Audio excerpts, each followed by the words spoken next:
Kılça. Kılça tük ösетін kішкене бұта тектес көп жылдық өсімдік. Биіктігі 30-80 сантиметр, тамыры жуан әрі қатты. Көне сабағы ағаш тектес жуан, тік өседі. Сұрғылт қоңыр түсті болады. Жас сабағы көп бұтақты, сұрғылт жасыл түсті. Буыны жіңішке әрі қысқа келеді. Құрғағанда сындырса ортасынан сары қоңыр түсті ұнтақтар шығады. Дәмі ащы болады. Жапырақ алақаны қабыршақ тәрізді. Гүлі дара жынысты. Аналық гүл шоғыры көбінесе аласа тау бөктерінде өседі. Жидегі қызғылт түсті етті келеді. Көбінесе тау беткейлеріне, өзенді су жылғаларында өседі. Yaşan Alтай тауларында көп болады. Ем болатын аурулары: жатырды тазалайды, ішті жұмсартады. Кепкен қылшаны қайнатып, суын ішсе ен қалтасындағы жарықтың, қуықтың, бүйректің ауырғанын басады. Орынсыз терлегенде 9 грамм қылша тамыры мен 30 грамм арпа өркенін суға қайнатып ішеді. Аяқтың чуашына 30 грамм қылша тамыры, 15 грамм оротропинді, 25 грамм гипсті ұнтақтап аяққа себеді. Аяқ 15 күн терлемейді. Пайдалану мөлшері: бұтағынан 1,5-нан 6 граммға дейін, тамырынан 3-тен 6 граммға дейін. Қарылы шөп. Бұл биіктігі 40-60 сантиметр көп жылдық шөп тектес өсімдік. Жерасты тамыры көлденен көлбей өседі. Ақшыл сары түсті, диаметрі 0,3-тен 1,4 сантиметрге дейін. Тығыз өскен ұсақ тамырлары бар. Жалғыз сабақты, түксіз, жылтыр, қырлы келеді. Жапырағы жебесіз, жұмыртқа формалы, ұзындығы 6-12 сантиметр, жапырақ ұшы қандауыр тәрізді болады. Кезектесіп орналасқан, толық жиекті, үстіңгі беті жасыл, астыңғы беті ақшыл, күлгін түсті келеді. Гүлі жапырақты қолтықтай өседі. Тұқымы домалақ, піскеннен кейін қара түске өзгереді. Gülü сәуір мамыр айларында ашылады. Таулы ормандар арасында өседі. Қытайдың көп жеріне таралған. Қырлы шөп көктем мен күзде қазып алынады. Сабақ жапырақтары алып тастап, тамырға жабысқан құм топырақтар тазалап, тамыр денесінде дымқылдық құрғағанша көлеңкеде кептіреді. Ұсақ тамырын алып тастап, қолмен уқалап кептіреді. Тамыры жалтыр, жұмсақ болғанда ауа алмасатын орынға қойылады. Сонда көгеріп, құрт түсуден сақтауға болады. Ем болатын науқастары: бірінші, іш қызып таңдай кепкенде, несеп жиі келгенде 15 грамм қырлы шөпті суға қайнатып ішеді. Екінші, әлсіздіктен терлегенде, аяқ қол дәрменсізденгенде 15 грамм қырлы шөппен 7 грамм әсем салу ұяны суға қайнатып ішеді. Әлсіздіктен болатын жөтелге 15-30 грамм қырлы шөпті етке қосып қайнатып, сорпасын ішіп, етін жейді. Үшінші, қырлы шөптің тамырын ұнтақтап, балмен қосып қайнатып, тосап жасап, күнде жеп отырса, белсіздікке, жыныстық шабыттың қалыпсыздығына ем болады. Пайдалану мөлшері 15 граммға дейін. Қымыздық. Бұл көп жылдық шөптектес өсімдік. Сиыр құйымшақ, тай құйрық деген атпен де белгілі.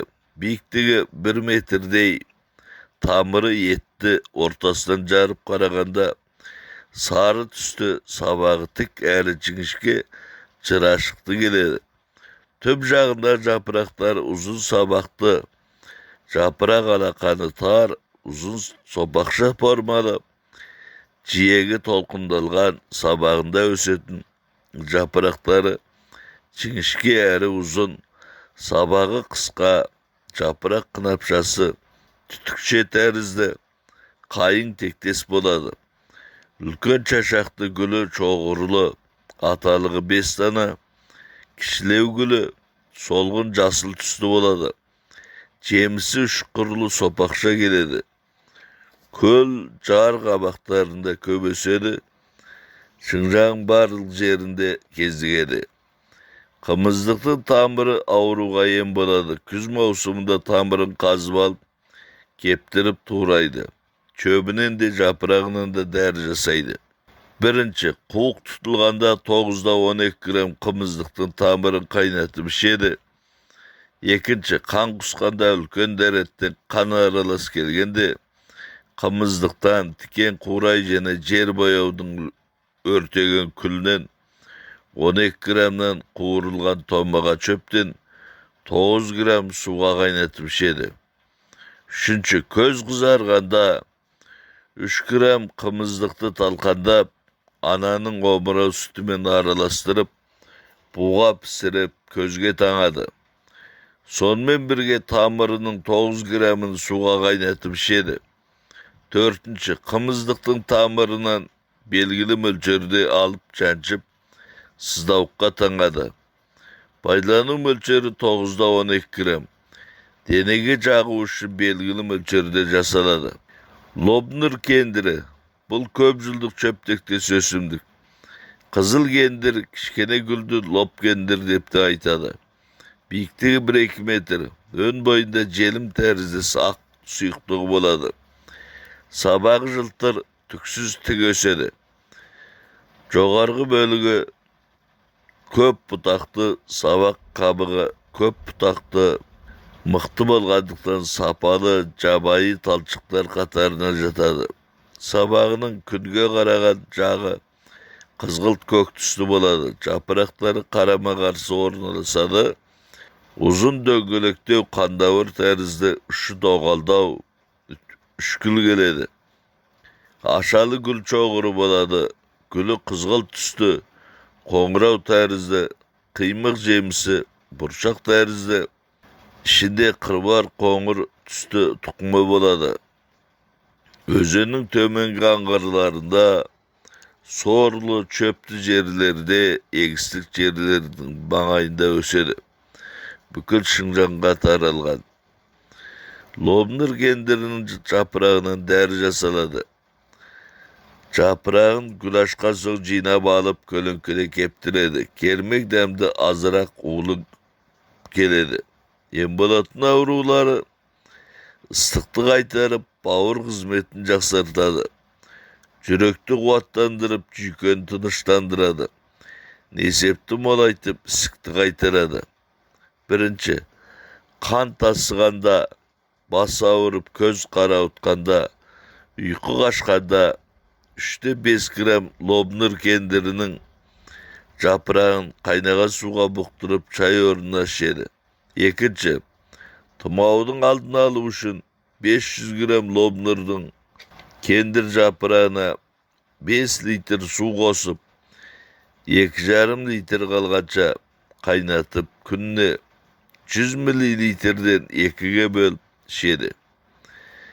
Bir аптада 2 gün бойы ішеді. Пайдалану мөлшері 5 граммнан 9 граммға дейін. Мәйке қоңыз. Мәйке қоңыз сәуір, мамыр айларында қыратты жусанды жазықтарда пайда болады. Түрі қара, ұзындығы 3-5 сантиметр, басы кішкене, денесі 3 бұтақты, артқы денесі сопақша ұзын болады. Мамырдың 20-шы күннен бастап, яғни күн қызғаннан кейін көрінбей кетеді. Қоңызды сәуір, мамыр айларында ұстап алып кептіреді. Кептірілген қоңызды талқандап құмырада сақтайды. Жазылмаған жараға, қара теміреткіге, күйдіргі теңге қотырға қолданылады.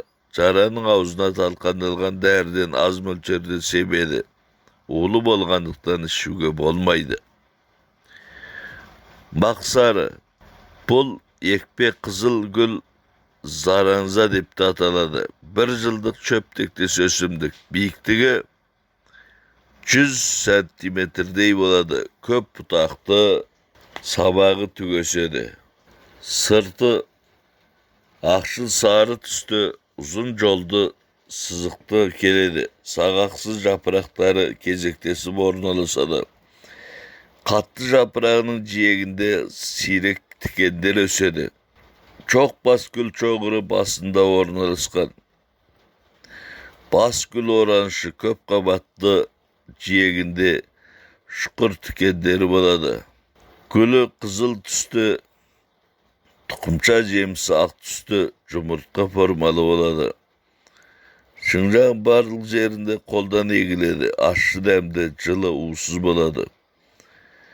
Kandı küçeytip etekkirini keltiredi, sıktı kaytarıp avurgandı basadı.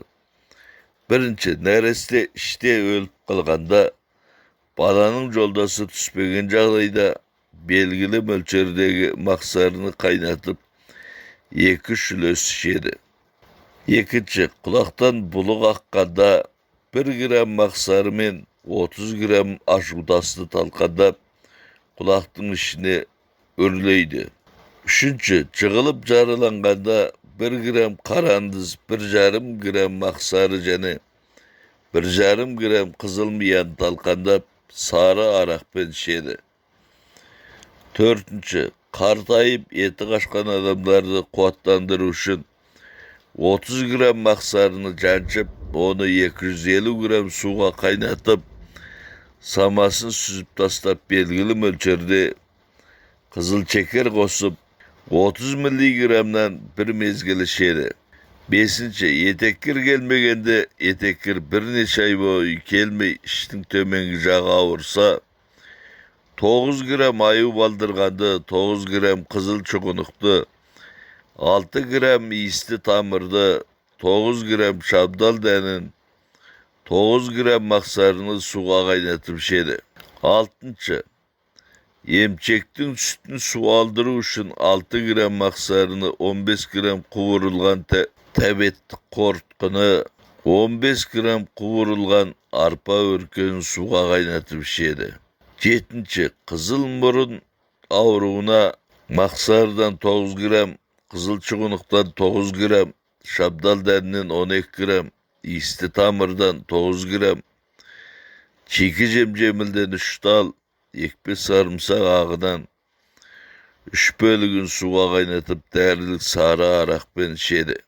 Paylanın mölçeri 1,5 gramdan 6 gramga deyin.